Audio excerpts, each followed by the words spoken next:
दीपावली मनाई सुहानी, मेरे बाबा के हाथों में जादू का पानी। बचपन से हम ये गाना सुनते आए हुए हैं और क्यों गाया गया है वो भी हमें पता है, फिर भी हम आज सुनेंगे। ओम साई राम, नमस्कार, मेरा नाम नरेंद्र राठौड़। साईं बाबा रोजाना हर दुकानदार से थोड़ा थोड़ा तेल ले आते थे और द्वारका माई में दीप जलाते थे। हमारी तो दिवाली साल में एक बार आती है और एक बार हम लोग दीपक जलाते, लेकिन बाबा द्वारका माई में रोज दीपावली मनाते थे, रोज वहां पे दीपक जलाया करते थे। दिवाली का समय आता है, जो गांव का एक पंडित रहता है वो बाबा से बहुत जलता हुआ रहता है। वो दुकानदारों को इकट्ठा करता है, दुकानदारों को कहता है कि कोई भी जो वो ढोंगी बाबा कहते थे साईं बाबा को, वो कहते कि इनको कोई भी तेल नहीं देगा। और लक्ष्मी पूजन के दिन यदि किसके पास तेल नहीं रहेगा, दिए नहीं जलाएंगे, तो वहां पे लक्ष्मी जी भी वास नहीं करेंगी, जो भी सुख समृद्धि है वो भी वहां पे चले जाएगी। और छोटा सा जो भी कोई भी चमत्कार है बाबा अगर जानते हैं तो वो भी उनके हाथ से चला जाएगा। ये दुकानदार से कहते हो पंडित, दुकानदार भी कहते हैं हाँ पंडित जी, हम भी यही सोच रहे थे कि हम किसी को उनको तेल नहीं देंगे, क्योंकि जितने भी गांव वाले सबके सब साईं बाबा करने लग गए, इसलिए हमने सोचा इस बार तो हम तो गांव वाले को भी तेल नहीं देंगे, बाबा क्या गांव वालों को भी तेल नहीं देंगे। देखते कैसे मनाते दिवाली। केवल पंडित जी आप और हम दुकानदार, हम लोग के घर पे दिए जलेंगे, बाकी किसी के घर पे नहीं जलेंगे, आने तो दो उनको, ऐसे कहते। दूसरा दिन आता है लक्ष्मी पूजन का दिन।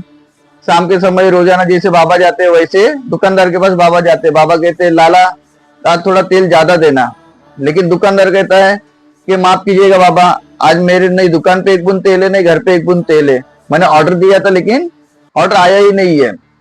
बाबा दूसरे दुकानदार के पास जाता है, वो भी वैसे जवाब देता है, तीसरा भी वैसे जवाब देता है, जितने भी दुकानदार थे सब बाबा को ऐसे जवाब देते हैं। फिर बाबा खाली हाथ द्वारका माई चले जाते हैं, वहां पे भक्तगण बाबा का इंतजार करते रहते हैं। जब बाबा को खाली हाथ देखते बिना तेल के तो वो भी मायूस हो जाते थे। वो भी कहते कि बाबा हमें ऐसी उम्मीद थी कि आप तेल ले आओगे और हम दिवाली मनाएंगे, अब कैसे दिवाली मनाएंगे बाबा, हमारे पास तेल ही नहीं है, नहीं हमारे घर पे नहीं कोई दुकानदार हमें दे रहा है। उतने में कुम्हार जो बाबा का भक्त है वो बाबा को एक टोकरी दिया दे देते हैं लाके। बाबा कहते हैं ये दिए इधर उधर लगा दो, और लगाते तो लक्ष्मी जी जो छोटे थे उससे बच्चे में वो कहते हैं हमने ये तो लगाया लेकिन बाबा दीपक कैसे जलेंगे, अभी हम कैसे दिवाली मनाएंगे। और रोते रोते उनके आंख में से एक बूंद गिर जाता है जहाँ पे वो पानी का घड़ा रहता है उसमें। बाबा क्या कहते हैं क्यों नहीं, दीपावली हम जरूर मनाएंगे, तुम्हारे आंसू व्यर्थ नहीं जाएगा।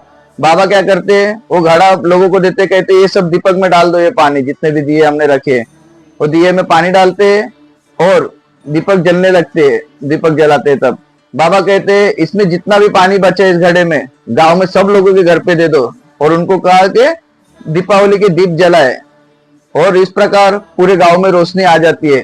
लेकिन जो चंद वो लोग जो रहते दुकानदार रहते, फिर वो जो पंडित रहते, केवल उनके घर पे दीपक नहीं जलता है।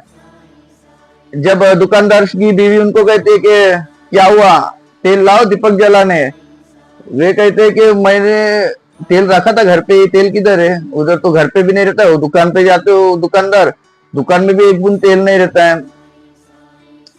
उतने में पंडित जी भी उनकी भी पत्नी कहती है कि बाबा दीपक जलाने का तेल लाओ। पंडित जी कहते हैं अरे अभी आया मैं लेके, वो जाते दुकानदार के पास, दुकानदार को कहते हैं चलो मुझे थोड़ा तेल दे दो घर पे दीपक जलाने।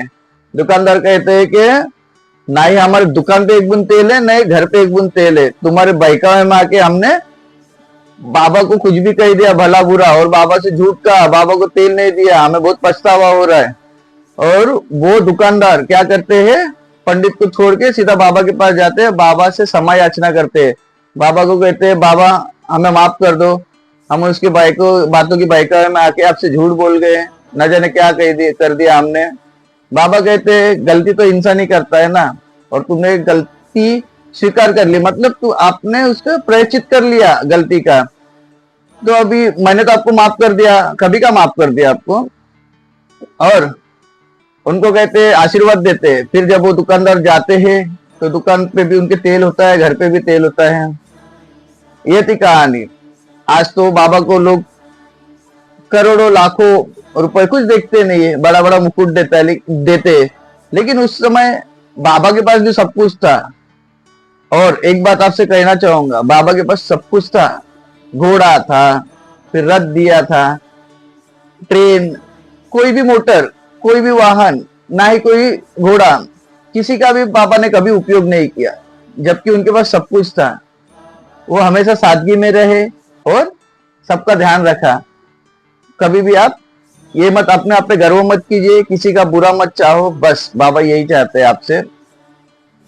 यदि आपको मेरी बात अच्छी लगी होगी तो कमेंट में ओम साई राम लिखिएगा, हैप्पी दिवाली लिखिएगा, शुभ दीपावली लिखिएगा, आपके ऊपर है, लेकिन कुछ ना कुछ तो लिखो, कम से कम लाइक तो मस्करी कर रहा हूं, आपकी मर्जी। लाइक करो, शेयर करो, कमेंट करो, ये सब मैं नहीं बोलूंगा, आपको करना है तो कीजिए, करोगे तो मेरे लिए बहुत अच्छा हो जाएगा। मिलेंगे अगली वीडियो में, तब तक के लिए ओम साई राम।